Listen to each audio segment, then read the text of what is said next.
तो दोस्तों यार यहाँ पर मैंने चलाया एथर एनर्जी का नया एथर रिस्टा इलेक्ट्रिक स्कूटर, जिसका क्लेम यहाँ पर ये कि ये बेस्ट फैमिली ओरिएंटेड स्कूटर है। चलिए इस वीडियो के अंदर यही पता लगाते हैं कि फैमिली के लिए एक बेस्ट इलेक्ट्रिक स्कूटर यहाँ पर हो पाता है कि नहीं हो पाता, क्योंकि चीजें इसके अंदर बहुत सारी प्रॉमिस की गई है। सबसे पहले बात करें तो एक नॉर्मल एथर की जो 450X आती थी और जो एथर की रिस्टा आती है, फिर इसके अंदर फर्क है। देखो सिंपल सी बात है कि एथर को मालूम था कि जो एथर 450X है ये एक फैमिली ओरिएंटेड स्कूटर नहीं है, ये एक परफॉर्मेंस ओरिएंटेड है, जहाँ पे आपको वॉक मोड वगैरह ये सब देखने को मिलेगा, जिसके अंदर आप बहुत अच्छी स्पीड्स को एंजॉय कर सकते हैं। लेकिन काफी सारे लोग की रिक्वायरमेंट ये थी कि एक ऐसा स्कूटर चाहिए जिसको हम भगाए नहीं, नॉर्मल घर के टास्क के लिए। तो एथर ने क्या किया कि 450X के डिजाइन को ही लिया, आगे का डिजाइन चीजें सेम रखी और पीछे की फ्रेम इन्होंने चेंज करी और पीछे बूट स्पेस को बड़ा किया, खास तौर पे बड़ी सीट को यहाँ पे डिजाइन किया और भी कुछ चेंजेस करे ताकि एक मॉडर्न इंडियन फैमिली के लिए परफेक्ट इलेक्ट्रिक स्कूटर बनाया जा सके। और बनता है यहाँ पे एथर का रिस्टा। अब रिस्टा के बारे में खास बात इधर है कि सबसे पहले तो लार्जेस्ट सीट कहते हैं ये लोग अपने सेगमेंट के अंदर। हालांकि सीट का साइज काफी बड़ा है, सीट के अंदर काफी ज्यादा स्पेस है और एक अच्छी लगी कि हाँ इस बार इन्होंने यहाँ पे कंफर्ट के ऊपर ध्यान दिया, ताकि अगर आप नॉर्मल चला रहे कोई दिक्कत नहीं है, कंफर्टेबली बैठ के आगे चला सके। इवन अगर आप एक पिलियन राइडर भी है तो भी पीछे बैठ के आराम से मजे ले सकते हैं पूरी राइड के, आपको कोई भी यहाँ पे प्रॉब्लम नहीं आने वाली।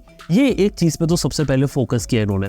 अगली चीज पे जो फोकस किया गया वो किया गया स्मार्ट फीचर्स पे, क्योंकि एथर एनर्जी है ना कि नॉर्मल इलेक्ट्रिक स्कूटर नहीं बनाती, ये थोड़े से स्मार्ट इलेक्ट्रिक स्कूटर बनाती है। जहां एथर 450X शायद वर्ल्ड के अंदर फर्स्ट टच स्क्रीन डैशबोर्ड लेकर आया था, तो वैसा कुछ इन्होंने यहाँ पे करने की कोशिश करी है जो कि एंड्रॉइड ओएस पर ही बेस्ड है। लेकिन हाँ इस बार एथर ने कोई भी यहाँ पे टच स्क्रीन को इंटीग्रेट नहीं किया है। इस बार आपको जॉयस्टिक देखने को मिलता है जिसका यूज करके आप नेविगेट वगैरह कर सकते हैं। एंड्रॉइड ओएस ही है, यहाँ पे आप ऑनबोर्ड नेविगेशन जिसके अंदर प्रॉपर गूगल मैप्स आता है उसका यूज कर सकते हैं, रिमोट डायग्नोस्टिक्स वगैरह कर सकते हैं। इसके साथ ही अगर आपको कोई वॉक चलाते चलाते गाड़ी व्हाट्सएप पे मैसेज आया तो वो आपकी स्क्रीन पे ऐसा नोटिफिकेशन आ जाएगा, किसी की कॉल है तो वो स्क्रीन पे ऐसा नोटिफिकेशन आप देख सकते हैं। और जो आपके एथर इलेक्ट्रिक स्कूटर के जो मॉडर्न फीचर्स है उनको यहाँ पे यूज कर सकते हैं। चलो खैर ये एक चीज यहाँ पे हम समझ गए, बेसिक चीजें। लेकिन बात आती है कि इलेक्ट्रिक स्कूटर चलाने में कैसा हो, सबसे बड़ा सवाल कि आखिर इसकी रेंज कितनी आती है। तो अक्सर मैं लोगों से कहता हूँ कि रेंज कभी भी इलेक्ट्रिक स्कूटर निकाल कर नहीं देता,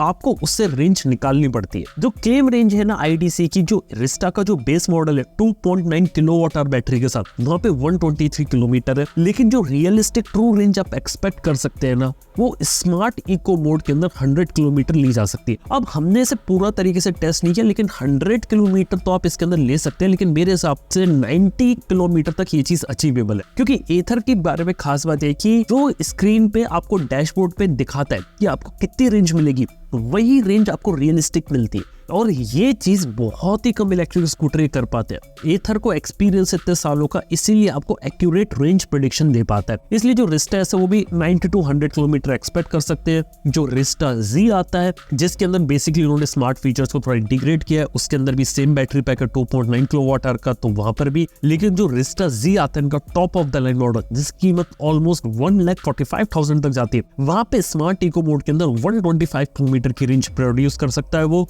और वहां पे आपको 3.7 किलोवाट आवर का बैटरी पैक देखने को मिलता है। इसके साथ ही बात करें चार्जिंग की, तो एथर के तीनों ही जो इलेक्ट्रिक स्कूटर रिस्टा की लाइनअप बनाई है, इसके अंदर देखा तो सबसे पहले तो एथर की जो फास्ट चार्जिंग ग्रिड आती है, जो कि इंडिया के अंदर टू व्हीलर के अंदर सबसे बड़ा चार्जिंग नेटवर्क है, उसे सपोर्ट करता है। जहाँ पे आप कहीं भी जगह है तो अगर आपको एथर का चार्जिंग पॉइंट मिले तो वहां पे आप अपनी गाड़ी को चार्ज कर सकते हैं। इसके साथ ही एथर अपना पोर्टेबल चार्जर प्रोवाइड करता है। जो बेस मॉडल आता है 1,10,000 वाला और 1,30,000 वाला, वहां पे 350 वॉट का चार्जर है, जो कि लगभग 8 साढ़े 8 घंटे ले लेगा अगर आप 0 से 100% चार्ज करें। लेकिन अगर आपकी बैटरी थोड़ी चार्ज है ना, तभी 5-6 घंटे तो ले ही सकता है। वहीं जो बड़ा बैटरी पैक आता है वहां पे आप तकरीबन 6 साढ़े 6 घंटे के अंदर अपनी बैटरी को फुल चार्ज यहाँ पे कर सकते हैं 700 वॉट के चार्जर से। ये एक चीज यहाँ पे इंटीग्रेट की गई है। इसके साथ ही बात करें तो राइडिंग एक्सपीरियंस के बारे में बात करें तो काफी अच्छा था, जिसके लिए एथर जानी जाती है। 2 राइडिंग के मोड दिए गए कि स्मार्ट इको मोड, और एक दिया गया है आपका जिप मोड। यहाँ पे राइट हैंड साइड की तरफ एक बटन रहता है, उसको आप स्लाइड करके यहाँ पर मोड को चेंज कर सकते हैं। और सबके अंदर देखा तो कहीं ना कहीं आपको इनिशियली स्टार्टिंग में आपको वैसा का वैसा जो एथर के 450X वाला फील है वो मिलेगा। सिंपल सी बात है कि इन्होंने जो मोटर है वही सेम रखी है, लेकिन जो मोटर कंट्रोलर होता है उसको थोड़ा बहुत चेंज किया है, ताकि जो आउटपुट रहता है वो एफिशिएंसी के ऊपर थोड़ा ज्यादा रहे एज कम्पेयर टू परफॉर्मेंस। और हाँ, चलाने में काफी ज्यादा मजेदार लगता है। एक खास बात मेरे को लगे कि इसका जो बैलेंस है, सेंटर ऑफ ग्रेविटी वो काफी ज्यादा नीचे है, तो जो सड़क रहती है उससे काफी अच्छे तरीके से चिपक के चलता है, और इसकी हैंडलिंग भी मेरे को काफी सही लगी।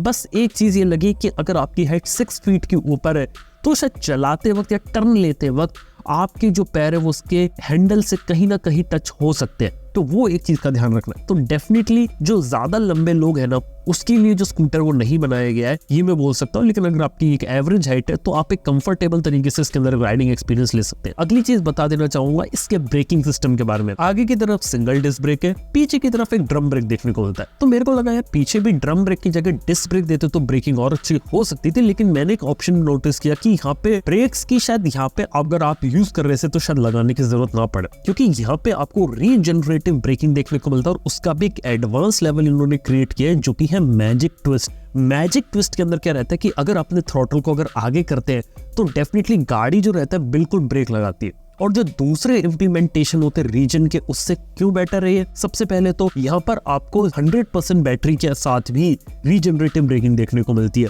तो आप 100% बैटरी पर भी रीजनरेटिव ब्रेकिंग को यूज कर सकते हैं। इसके साथ ही आप गाड़ी को पूरा स्टॉप कर सकते हैं, 0 की स्पीड पे भी ला सकते हैं, यानी कि आपको कभी भी ब्रेक लगाने की जरूरत नहीं पड़ेगी। और अगर आप स्मार्टली रीजन का यहाँ पे यूज करें तो अपनी बैटरी बैकअप को भी बढ़ा सकते हैं और एक्स्ट्रा रेंज भी यहाँ पे ग्रैब कर सकते हैं। जैसे कि अगर आप डाउन द हिल जा रहे हैं तो ये चीज बहुत अच्छे तरीके से काम कर सकती है। अगली चीज के बारे में बता देना चाहूंगा, जो सस्पेंशन है ये पहले वाले ही सस्पेंशन है, लेकिन इसका ट्रैवल उतना ही है, लेकिन थोड़े बहुत चेंजेस इन्होंने करे और सस्पेंशन इस बार देखा जाए तो पहले से ज्यादा सॉफ्ट यहाँ पर लगता है, जिस कारण से राइड करते समय चलाते समय कंफर्टेबल एक्सपीरियंस लिया जा सकता है। और कई सारे लोग जिनको बैक पेन होता है टू व्हीलर राइड करते समय, वो चीज आप इसके साथ फील नहीं करेंगे। इसके साथ ही इन्होंने जो टायर्स है वो भी कस्टमाइज इलेक्ट्रिक व्हीकल के लिए एथर ने कस्टम डिजाइन करवाए, तो वो एक चीज है। अगली चीज के बारे में बात करना चाहूंगा कि यहाँ पे जो फ्लैट फुटबोर्ड है वो देखने को मिलता है, और हाँ आटे की बोरी गैस का सिलेंडर वो यहाँ पे लाया जा सकता है। अगली चीज यहाँ पे पीछे की तरफ यहाँ पे आपको 34 लीटर का बूट स्पेस है, देखा जाए तो काफी बड़ा है।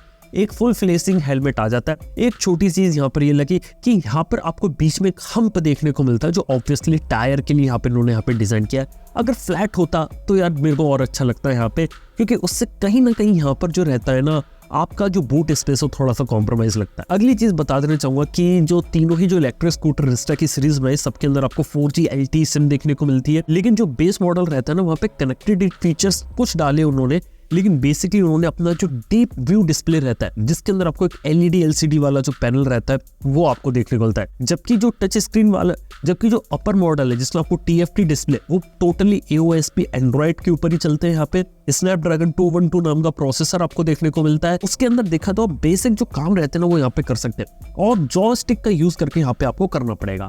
मेरे हिसाब से जॉयस्टिक की जगह अगर ये अपने टॉप एंड वाले मॉडल में टच स्क्रीन को अगर इंटीग्रेट करते तो मेरे को ज्यादा खुशी होती, क्योंकि अगर आप 1,45,000 रुपीज स्पेंड कर रहे हो तो आपको यहाँ पे टच स्क्रीन देखने को मिलनी चाहिए थी। तो वो एक ऐसा फीचर रहता है, हालांकि जिन लोगों को top of the line model चाहिए तो उन्हें top of the line features चाहिए, तो वो एक चीज काफी अच्छी है। और देखा जाए तो आज के समय में जॉयस्टिक से ज्यादा यूजफुल मेरे को टच स्क्रीन लगती है अगर किसी को अगर नेविगेट या ऑपरेट करना है तो। इसके साथ ही बात करें तो हम बैटरी के ऊपर जो डिफॉल्ट वारंटी मिल रही है वो मिल रही है 3 इयर्स की और 30,000 किलोमीटर की, उससे आप 5 इयर्स तक भी एक्सपेंड करवा सकते हैं। और इसके साथ देखा जाए तो एक और चीज एथर ने यहाँ पे डाली कि एथर ने अपने काफी सारे फीचर्स को ना थोड़ा सा अपने प्रो पैक के ऊपर डाल रखा है। जैसे कि कुछ इंटरेस्टिंग फीचर्स के बारे में बात करें तो यहाँ पे ऑटो होल्ड है। ऑटो होल्ड का मतलब ये है कि गाड़ी अगर आपकी कभी स्लोप पे चलेगी तो आपको ब्रेक दबाने की भी जरूरत नहीं है, आपकी गाड़ी वहीं की वहीं रुकी रहेगी। तो वो फीचर बहुत अच्छे तरीके से काम करता है। और एथर का जो ऑटो होल्ड है ना ये सरप्राइजिंगली काफी सारी कंपनीज की जो 4 व्हीलर्स आते हैं उनसे भी बेटर है। ऐसी मैजिक ट्विस्ट बताया वो बेटर है, वो भी इनके प्रो पैक का पार्ट हो गया। यहाँ पर बात की जाए तो आपको स्किड कंट्रोल देखने को मिलता है, यानी कि आगे की जो टायर की स्पीड है और पीछे की टायर की स्पीड है ना दोनों को मॉनिटर करेगा और पीछे की टायर की स्पीड को इस तरीके से कंट्रोल करेगा ताकि आपकी स्किड यहाँ पे ना हो पाए, तो उसे भी आप ऑन ऑफ यहाँ पे कर सकते हैं। लेकिन एक बात यहाँ पर ये कि स्किड कंट्रोल एक बेटर इंप्लीमेंटेशन लगा एज कम्पेयर टू जो ABS आता है यहाँ पे। और इसके साथ ही यहाँ पे फॉल सेव वगैरह ये सारी चीजें हैं, ऑटो इंडिकेटर कट ऑफ है, तो ये कुछ चीजें यहाँ पे आपको देखने को मिलती है। और एक अच्छी बात है कि अगर आप नेविगेशन वगैरह यूज करना चाहते हैं तो गूगल मैप्स आता है, तो वो भी यहाँ पे आपको एथर कनेक्ट का यहाँ पे पार्ट देखने को मिलेगा जो कि कॉम्प्लीमेंट्री है यहाँ पे 3 इयर्स के लिए। और अलेक्सा की स्किल्स वगैरह देखने को मिलेंगी कि अगर आपके पास अलेक्सा है तो आप ट्रैक वगैरह कर सकते हैं कहाँ पर है, और मोबाइल फोन की ऐप पर भी आप देख सकते हैं कि आपका स्कूटर कहाँ पर है। और अगर आपको कहीं जाना है किसी पर्टिकुलर लोकेशन पे तो मोबाइल पे जो रहता है ना वो आप अपनी लोकेशन डाल सकते हैं, फिर स्कूटर उस चीज को वहाँ पे फेच कर लेगा। इसी के साथ ही गाड़ी की बैटरी परसेंटेज, हेल्थ वगैरह वो सारी चीजें आपको देखने को मिलती है। और एथर ने प्रॉमिस किया कि ओटी अपडेट के साथ चीजों को यहाँ पे धीरे धीरे और तेज से यहाँ पे इंप्रूव करता जाएगा। तो ओवरऑल बात करें तो यहाँ पे स्कूटर कैसा है, एथर ने काफी सॉलिड इलेक्ट्रिक स्कूटर बनाया और एथर की लाइनअप को उन्होंने थोड़ा शॉर्ट किया। 1,10,000 वाला मेरे को काफी अच्छा लगा, जिसके अंदर भले ही स्मार्ट फीचर्स नहीं है लेकिन पॉइंट ए से पॉइंट भी जाना है और आपको ट्रस्टेड स्कूटर चाहिए तो वो काफी अच्छा है, क्योंकि 1 लाख के आसपास मेजोरिटी जो ज्यादा स्कूटर आते हैं उनमें हब मोटर होती है। इन्होंने इसके अंदर मिड ड्राइव मोटर डाली है, जिसका बेनिफिट ये कि पंचर वगैरह में दिक्कत नहीं करेगा, हीटिंग कम से कम होगी,